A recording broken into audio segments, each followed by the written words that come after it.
Ketemu lagi di Hot Room. Tibalah kita di segmen terakhir. Jadi kita nanya inti pokoknya dari para narasumber bagaimana mengatasi kesemerawutan ini. Pertama syarat kerjanya, kemudian juga lapangan kerja dan juga PHK. Gimana? Silakan. Ya, regulasi harus diperbaiki. Ya. Komitmen pemerintah untuk menciptakan lapangan pekerjaan yang cukup juga harus dipenuhi. Ya. Kemudian masyarakat juga harus ikut serta membangun ya bangsa ini dengan motivasi. Ya, jangan juga kemudian pemerintah sudah memberikan banyak subsidi, kemudian juga banyak bantuan-bantuan kepada masyarakat, tapi masyarakatnya nggak bergerak. Tepat nggak? Polisi Pak Prabowo sekarang benar-benar banyak kasih subsidi kepada rakyat. Padahal APBN kita sudah mulai teriak. Hari ini mau tidak mau itu harus dilakukan. Harus dilakukan. Ya, tetapi perbaikan harus tetap dilakukan juga. Tapi duitnya dari mana? Paralel, Bu? ada duitnya. Hah? Orang Danantara aja ada duit kok. Gimana yang untuk masyarakat nggak punya duit? Ini udah defisit 31,2 triliun dalam 3 bulan. Dan baru 2 bulan APBN. Bang, uangnya ada. Danantara itu uangnya ada. Oke. Dari situ kan kita bisa lihat sebenarnya. Hanya saja Pak Prabowo mau mengajarkan kepada semua kementerian jangan menggunakan uang itu secara berlebih-lebihan. Maka kemudian dilakukan efisiensi. Nggak ada pilihan lain. Kalau ke depan memang harus dibenahi. Oke, Ibu Ida, apa saran Ibu untuk mengatasi syarat kerja, PHK, gaji rendah? Ya, saya kira memang peluang pekerjaan itu memang harus diciptakan. Tapi yang juga harus dikedepankan adalah tidak ada diskriminasi. Itu yang sebetulnya harusnya penting begitu. Ya, diskriminasi berdasar usia, tinggi badan. Sekarang ini makin banyak nggak kelompok marginal yang paling makin menderita? Dengan kondisi ekonomi yang ada itu semakin banyak, semakin meningkat. Semakin meningkat. Iya, terutama kaitannya dengan perempuan. Kenapa perempuan? Ya, karena kan banyak sebetulnya seperti kemarin saya dengar cukup banyak perempuan yang single parent sekarang misalnya. Dengan yang kita pertanyakan kan sumber pendapatannya, apakah dia punya sumber pendapatan. Ketika kan perempuan lebih banyak bergantung pada laki-laki. Nah, kelompok-kelompok ini yang harus dipetakan Bang Hotman.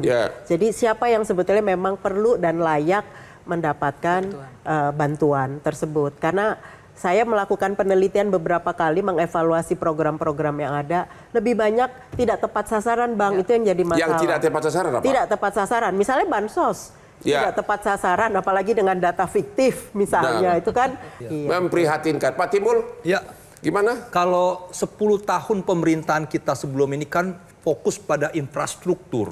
Harus sekarang fokus pada SDM. Investasi pada bagaimana pengembangan sumber daya manusia kita. Misalnya bahwa saat ini kan yang lebih dibutuhkan misalnya tentang skillnya, vokasinya bagaimana dan sebagainya. Untuk memenuhi dunia usaha, dunia industri. Nah, pelatihan-pelatihan itu diperbanyak. Jadi kalaupun ada biaya alokasi pendidikan, pendidikan itu bisa diambil, dialokasikan untuk pelatihan-pelatihan.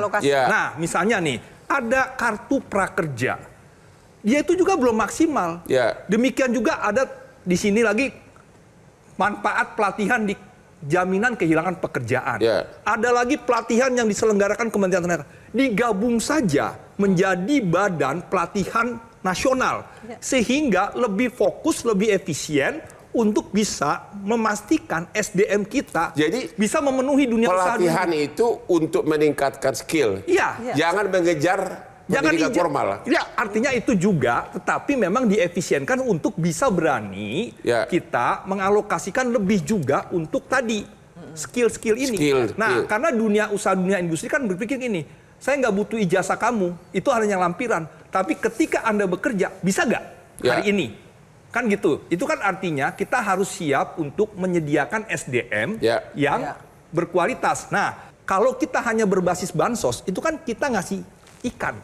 Kalau investasi SDM itu kita kasih kail. Bagaimana antara usaha pemerintah membuka lapangan kerja, investor masuk, kita sudah siapkan SDM. Jangan juga nanti gini, investor datang, nggak ada SDM kita, tenaga kerja asing yang direkrut. Kita jadi penonton. Nah, artinya investasi yang diundang, investor yang datang bisa membuka lapangan kerja, SDM kita bisa memenuhi itu. Terima kasih Pak Timbul. Pak Raymond, apa saran saudara kepada Gen Z yang 7,5 juta pengangguran, belum lagi. Saya yakin penganggurannya bukan cuma segitu, Pasti bisa lebih, puluhan juta. Pasti lebih. Sarannya simpel buat teman-teman anak muda yang mencari pekerjaan. Satu, kalau misalnya mampu untuk kabur aja dulu secara terukur dan diukur resikonya, aku saranin kabur aja dulu. Enggak? Yes. Ya. Yang kedua, kalau misalnya nggak bisa dan stuck di Indonesia, upskilling yang sifatnya result based skill, digital skill. Terus mulailah menjadi pekerja lepas.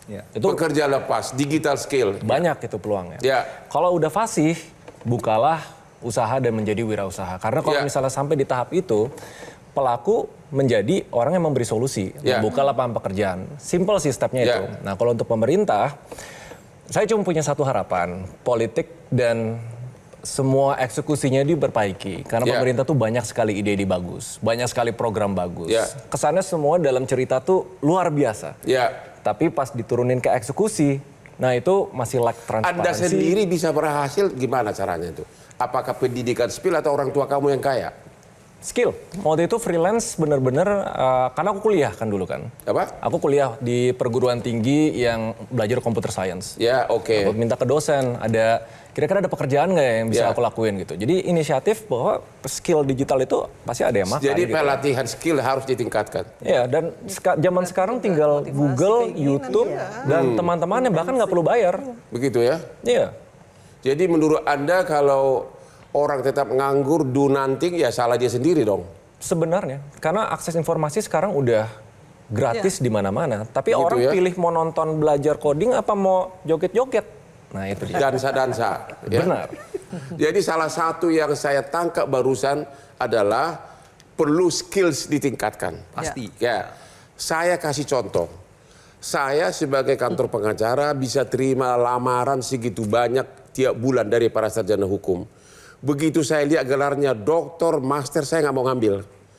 Padahal saya lihat dari mulai dia kuliah, langsung S2, langsung S3. Tidak pernah bekerja. Padahal kalau dia doktor, dia pasti minta gaji yang tinggi. Langsung itu lamarannya gue pinggirin. Tapi begitu melihat dia SH, sudah kerja 5 tahun, langsung saya tertarik. Jadi sekali lagi, kesimpulan dari diskusi ini adalah tingkatkanlah skillsmu agar kau bisa seperti Hotman Paris. Oke, demikianlah akhir dari diskusi kita ini. Jangan lupa nonton Hot Room setiap hari Rabu jam 9 malam hanya di Metro TV. Silakan Bu ke sini Bu. Kita berlomba.